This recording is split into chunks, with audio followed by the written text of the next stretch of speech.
Okay, let's begin. So in the last class we looked at basics on poles and zeros. We essentially saw that the number of poles in the network is equal to the maximum number of independent capacitor voltages that you can initialize in the circuit, right?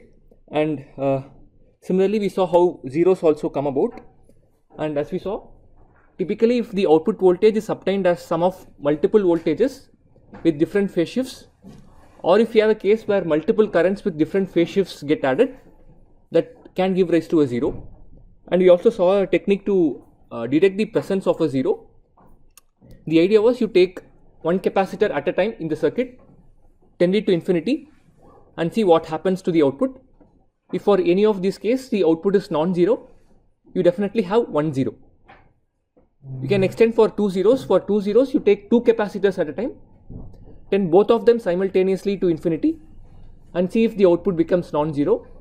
If that happens, we have 2 zeros and you can extend, right? So yeah, and usually ask this question, so let me also ask it this time. Say I have something like this. This is the input. Here is where I take the output from. Okay. So from whatever we understand, let's try to find how many poles and zeros you might have here, right? So how many capacitor voltages I can define independently here? Why? I can define the voltage across this capacitor. I can also initialize voltage across that capacitor, right? There is no contradiction, right? It is not like one capacitor voltage is dependent on the other. I can set both of them independently and put them in series. Nothing is going to change. So looks like how many poles should be there? Two independent state variables are there for sure. So looks like there should be 2 poles. What about zeros? I can short, let us say, this capacitor. So is the output 0? Similarly, I can short the other capacitor also. So definitely there is 1 0. We can see if we have 2 zeros. For 2 zeros, I will take both capacitors and short them simultaneously. What happens to output? So how many zeros we have? Okay. But of course, you guys know what the circuit is. It's your, harmless first order RC network. So how many poles and zeros you expect from this network? 1 pole and no zeros. But here I seems to have an additional pole and an additional zero. So what do you think is happening? We fix the voltage across the top capacitor. Across this alone. Yeah, and then the voltage across the second capacitor will also automatically be. How will it get fixed? You can think of, capacitor, you can think of it like a battery, right? I can charge to any voltage, put them in series, it's fine. As long as I'm not going to put them like this, it's okay, right? It's okay. I can independently define both capacitor voltages here. I have no issues. So there should be 2 poles, and looks like there should also be 1 0. But you guys know that this has only 1 pole. So what do you think happens to the other pole and 0? Yeah, that's a logical reason, right? And it turns out that is the case. The additional pole exactly cancels the additional 0. Okay. And actually if you work out the transfer function using state space, defining both as state variables, you will find the transfer function to be this 1 plus SRC, the familiar transfer function, times you will get something like this. So we'll have a pole and a 0 at s equal to 0. Exactly get cancelled. So do you guys know what kind of what are these states called? I've heard in controls. Huh? Have you heard of uncontrollable, unobservable states? Has everyone taken control theory, undergrads? Have you taken, seen state space analysis? Observability and controllability, have you seen? So this is a typical example of uncontrollable and unobservable state, right? I have 2 independent state variables, but not both of them are controllable and observable. Okay. And typically it turns out if you have such case where you have an unobservable or an uncontrollable state, you have a pole 0 cancellation like this. Again, I mean, in practice, it doesn't affect you because this will not affect you at all, but it's simply nice to know, that's all. Okay. There is no big practical implication because of this, just an additional thing. Okay. Cool. So now that we have some understanding on poles and zeros, let's start looking at our single transistor amplifiers. I'll start with the common drain stage and then come back to common source, which I asked you to work out. So this is the common drain. I apply the input at the gate, take the output at the source. So I will have an ideal current source here, which I will replace it with a transistor. This is simply biased at some voltage. So let me label M1, M2. So let's quickly draw the small signal for this, so that in the initial calculations it will be easy. So this is we have. This is the control source for M1. Drain of M1 is short, right? And then I have R0 of M1. Okay, this is whatever, right? This is gate drain source, right? So what incrementally what happens to M2? It's only R0, right? So now you see R01 and R02. How are they appearing? They are in parallel. So I'll delete R01 and assume that we have one lumped resistor R0, which is basically R01 parallel R02. So this is without any capacitors. So let's quickly find the DC gain. You guys know the DC gain. What is it? Sorry? No, it's common drain. Remember, I'm taking the applying the input at the gate, tapping it from the source. At the source, you have a resistor of R0. Yeah, I have already computed. It's Gm R0 by 1 plus Gm R0. Okay, it's a source follower with an effective resistance of R0 at the source. I mean, this R0 at the source.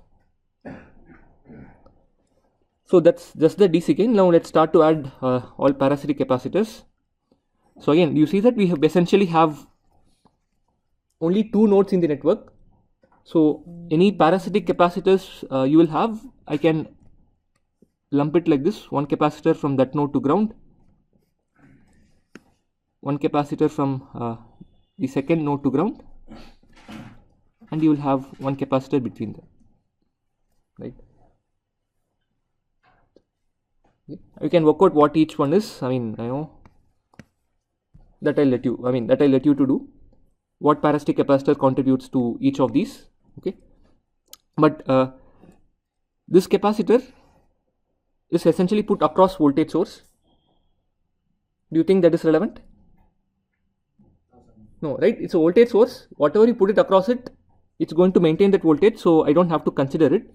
So I'll basically maybe I'll copy paste, or it's okay. I'll remove here itself. So finally, you'll have only two capacitors here. Let's say C1 and C2. Again, you work out which all parasitic capacitors contribute to C1 and C2. That should be easy enough to do, right?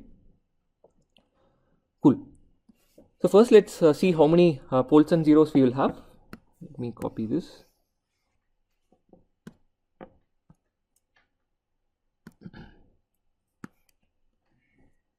Again, for finding the poles, input is not relevant, so I'll go and short the input. So how many poles do you think we have, or how many independent capacitor voltages I can initialize? One, right? Because both the capacitors are in parallel, I can only set one voltage, so I have one pole.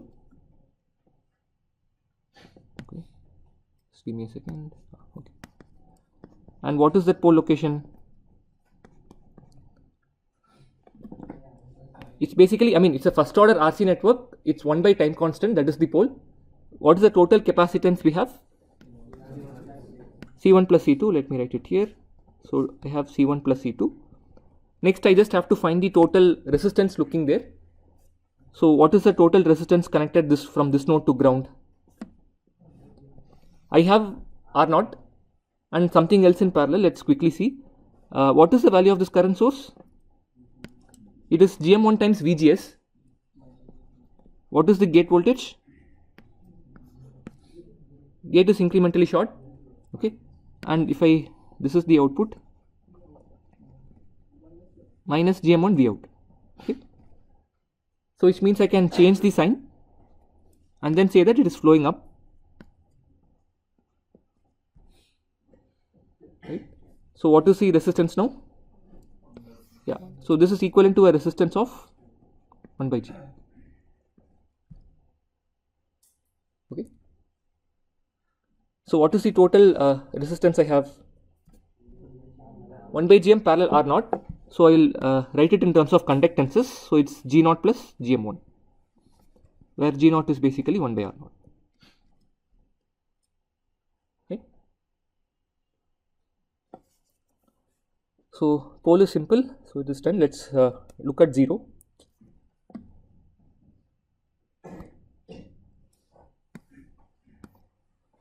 Yeah, again for 0 we need to know both input and output. I have marked it here. So tell me if we have 0 here, if I short this capacitor, what happens to the output? So that is not contributing. What about C1? If I short C1, output is still non-zero. You definitely have 1 0. So we can quickly check if we have 2 zeros. I short both of them. Output is 0. So we just have 1 0 here.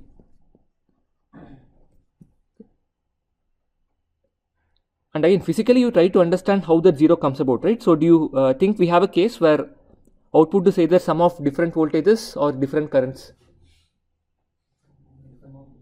Sum of different currents, right? You have a capacitor, current flowing through the capacitor and this current, they'll have different phase shifts. So they will add up to 0 at some complex frequency, right? And by the way, what is the, okay, let's quickly find out the 0 location. And that is simpler. You assume that the output is 0 in the Laplace domain. So then what is the current flowing through the capacitor? If I call this as Vin, Vin of S into SC1 plus what is the current flowing here? It's GM VGS. Gate is at the, gate is connected to input, sources are the output. So what is it? GM1 into Vin of S, okay. Source is the output and output is 0 in Laplace. So this should be equal to, I have taken these two currents must be equal to these two currents, it should come, yeah. And what are those two currents flowing in C2 and R0? 0, okay. So now that makes it simpler. So we have Vin of S into, now once again I know that Vn of S is non-zero, so which means only this term has to be 0. So that gives you the 0 at, okay. Notice that you should always be able to argue that this term here is non-zero, okay. For example, let us say if your network has 2 zeros, you might end up with a case like let us say some Vx of S into some G plus SC 0. Okay. There might not be any real argument to say that this can be non-zero, okay. So in that case, what will happen is you have 2 zeros, you will get 1 0 by equating this 2 0, the other 0 you will obtain by equating this 2 0, right. So you should be able to clearly argue if, basically product of two terms is 0, should be clearly able to argue if one of them is non-zero. If not, high chance that the other term can also be 0. And if you have two zeros, two real zeros, you will end up with a case like this where the other term is also 0. And that's what will give you that second 0.